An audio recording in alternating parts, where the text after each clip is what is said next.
Patrick Vérune, bonjour. Bonjour. Vous êtes le président de l'AIMP. On célèbre aujourd'hui à Toulouse-la-Beige la 7e édition de ces rencontres de l'ingénierie en Midi-Pyrénées. Et le thème de cette année, c'est la mobilité. Alors oui, effectivement, nous avons retenu comme thème général la mobilité cette année.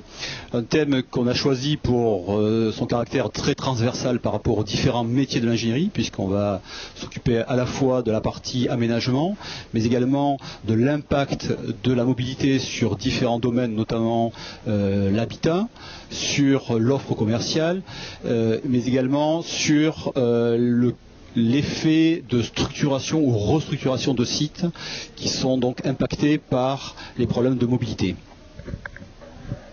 L'année dernière, nous avions évoqué lors des 6e éditions de ces rencontres de l'AIMP le BIM, qui est le Business Information Model. Peut-être qu'on peut revenir déjà sur ce que c'est que le BIM et puis où est-ce qu'on en est aujourd'hui par rapport à cette évolution technologique.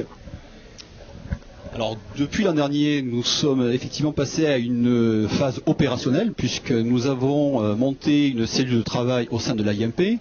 Nous nous sommes réunis avec un partenaire important qui est la ville de Toulouse, qui a souhaité également en tant que maître d'ouvrage se projeter vers ce nouvel outil et cette nouvelle façon de travailler.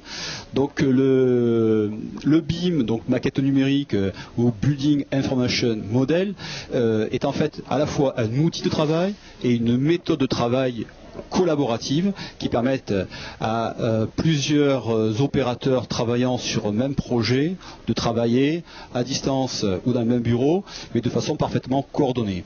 Donc nous avons décidé avec la ville de Toulouse de lancer une opération pilote qui sera menée donc sur une opération de type crèche ou groupe scolaire et qui sera accompagnée par un AMO BIM qui sera là pour mesurer l'ensemble des paramètres du BIM, de la façon dont il est géré par l'ensemble des opérateurs.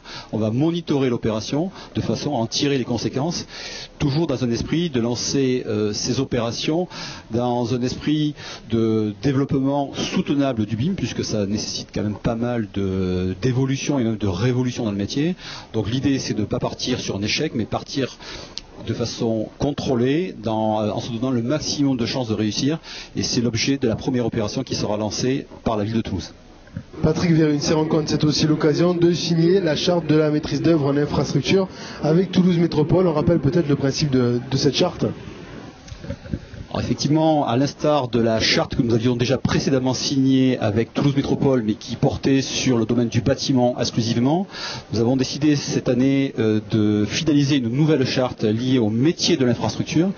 Donc charte qui va être co-signée entre Toulouse Métropole, l'AIMP et les deux syndicats Syntec Ingénierie et Sinov Midi-Pyrénées. Donc cette charte est partie d'un constat que nous avons fait avec les services de Toulouse Métropole sur certaines difficultés que nous avions à la fois sur la définition des missions, entre missions de base, missions complémentaires, mais aussi sur les difficultés rencontrées par le maître d'ouvrage, tant sur l'évaluation des montants en amont de ces missions que sur l'analyse des candidatures et l'analyse des offres de maîtrise d'œuvre. Donc cette charte à la fois clarifie l'aspect réglementaire de la loi MOP et d'autre part donne des outils à travers des exemples concrets qui sont joués en annexe à cette charte et qui permettront aux maîtres d'ouvrage de s'appuyer sur des éléments parfaitement partagés déjà entre nous, bien évidemment, mais aussi des éléments qui ne soient pas discutables, notamment sur la façon de calculer le coût d'un ingénieur pour la partie infrastructure.